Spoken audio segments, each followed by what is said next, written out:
Gracias, José Luis. Efectivamente, damos la cordial bienvenida al economista Carlos Julio Emanuel. Economista, qué gusto que nos acompañe. Buenos días y bienvenido. Buenos días y muchas gracias. Economista, usted escuchaba en la nota periodística lo dicho por el presidente de la República, lo dicho por el representante de las universidades y además lo dicho por el ministro de Finanzas. Por una parte, el presidente les ha dicho, estén tranquilos, la gratuidad en la educación superior no se va a ver afectada, tampoco el tema de las becas. Sin embargo, el representante de las universidades dice estar preocupado porque a pesar de aquello, los recortes que propone o plantea la proforma presupuestaria del 2019, según señala él, sí se van a afectar. A lo mejor y mucho más en los semestres futuros. ¿Qué opina usted? Bueno, yo creo que hay algunos problemas referentes a la proforma presupuestaria. Por eso el Foro de Economía y Finanzas al que me pertenezco ha enviado una comunicación a las autoridades para que la Asamblea devuelva al Ejecutivo la proforma para que se analice a fondo cuáles son los problemas existentes. Mire usted, hay ingresos sobreestimados. El petróleo en la proforma está por encima de $58 y ya hoy día está en 56 en la realidad. Sí, tomar en cuenta el castigo que lo bajaría seguramente alrededor de 50. De manera que hay problemas en la proforma. ¿Estaríamos entonces basándonos en un precio de petróleo irreal, sobreestimado? Definitivamente. Si la proforma dice que el precio del petróleo va a ser 58.3 dólares y hoy, mire usted la prensa, el petróleo está en 56, ya estamos $2 menos de lo que está en la proforma. Y eso sin tomar en cuenta que el petróleo ecuatoriano tiene un castigo de alrededor de 5 o 6 dólares, por lo tanto estaríamos ya con un déficit de alrededor de 7 u 8 dólares con respecto solamente al petróleo.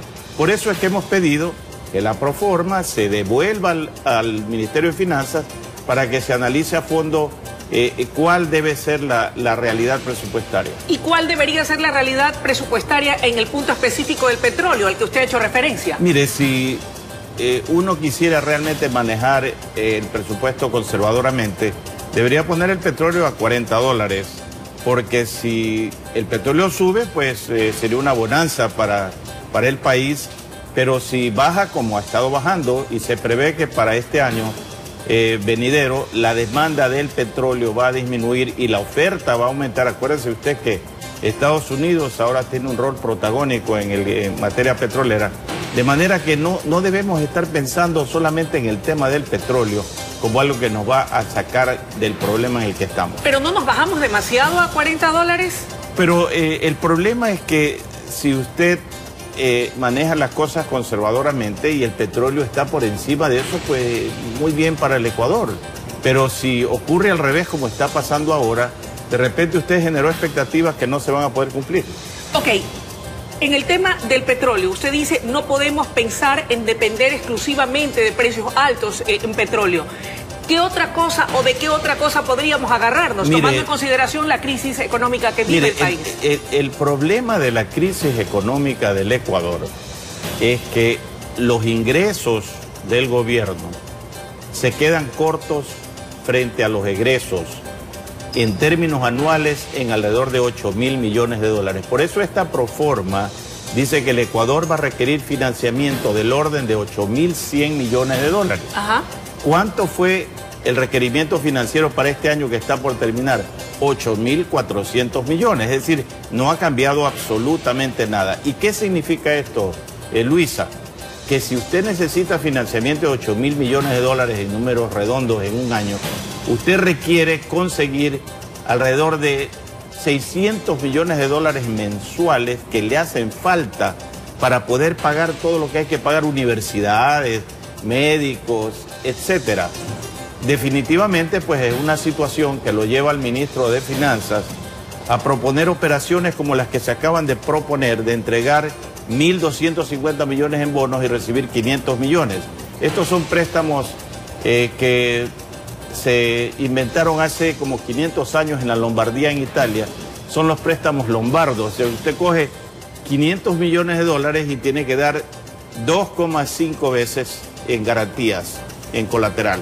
Y a propósito de esto y de este anuncio hecho por el ministro de Economía, el tema del endeudamiento es y ha sido otra de las preocupaciones de personas como usted, entendidos en la materia, que no conciben o no entienden o les resulta contraproducente que quienes cuestionaron en su momento endeudarnos con China en términos no apropiados, ahora estén pensando precisamente en recurrir una vez más al gigante de Asia para pedir más préstamos.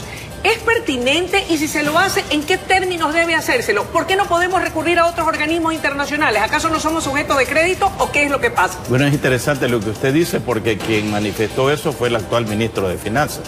El señor Martínez fue el que dijo que China tenía créditos otorgados al Ecuador en términos onerosos, casi chulqueros, y estamos regresando a eso. Yo creo que China es una de las alternativas.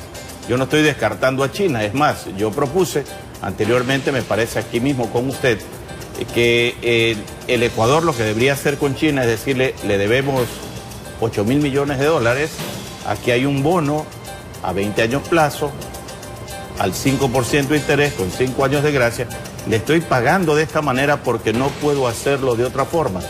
Si nosotros hacemos este tipo de cosas, proponemos estas acciones, definitivamente ese hueco mensual que existe de 500, 600 millones se va a ver disminuido, porque el gran problema del Ecuador es que dedica el 30% del presupuesto al servicio de la deuda, es demasiado.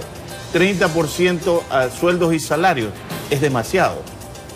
¿Qué le queda al Ecuador entonces para el resto de las cosas? Pues le queda muy poco, por eso vienen estos problemas que usted está mencionando al inicio, de que hay problemas con las universidades, que de repente los médicos también van a protestar, porque no tenemos finanzas públicas organizadas. ¿Cómo solucionamos aquello? ¿Es menester reducir el gasto público?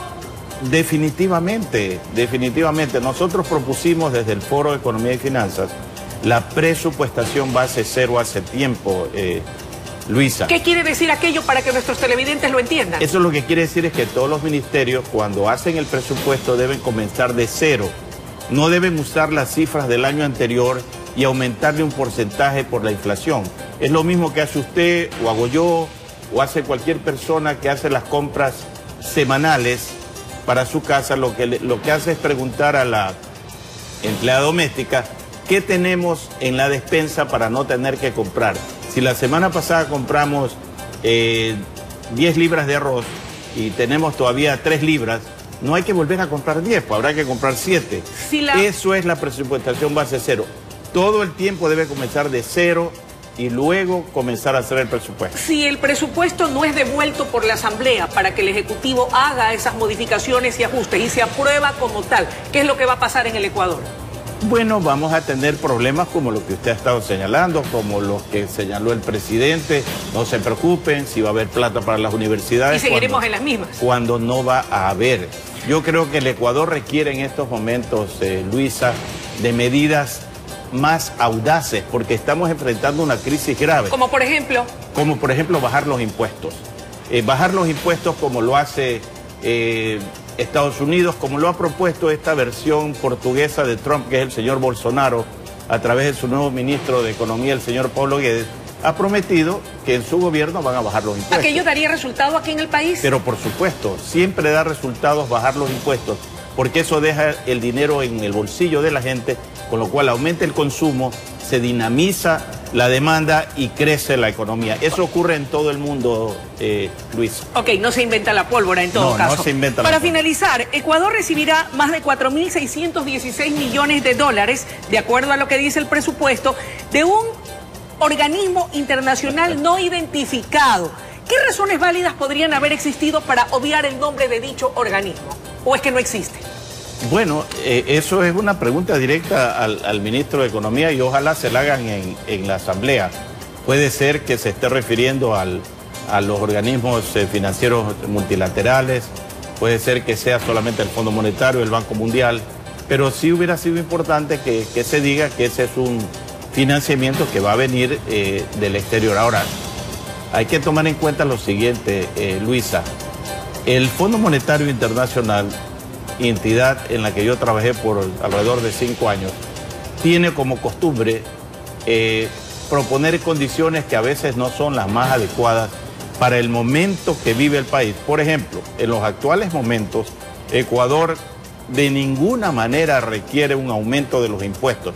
todo lo contrario. Y parecería ser que entre las propuestas del Fondo Monetario estaría aumentar el IVA al 15%, lo cual sería desastroso para la economía ecuatoriana. Nosotros también, como Foro de Economía y Finanzas, estamos opuestos al alza de los impuestos. Y esto va en línea con algo que usted, periodista acuciosa, recordará que dijo el presidente de la República cuando asumió las funciones: no más impuestos. Lo recuerdo. No más impuestos. Entonces yo también considera el Foro de Economía y Finanzas, no más impuestos. Cuidado por aceptar un acuerdo con el Fondo Monetario Internacional. Vamos a aceptar aumentar el IVA al 15% porque sería definitivamente un tiro de gracia a la economía ecuatoriana. Le agradecemos muchísimo su presencia y sus valiosos criterios económicos. Muchas gracias. Amables televidentes, ha sido la intervención del economista Carlos Julio Emanuel, presente esta mañana analizando los alcances de la proforma presupuestaria que ha sido enviada por el Ejecutivo y que está siendo analizada al seno de la Asamblea Nacional. Es momento de una breve pausa, pero enseguida regresamos con mucho más desde la noticia Primera Emisión.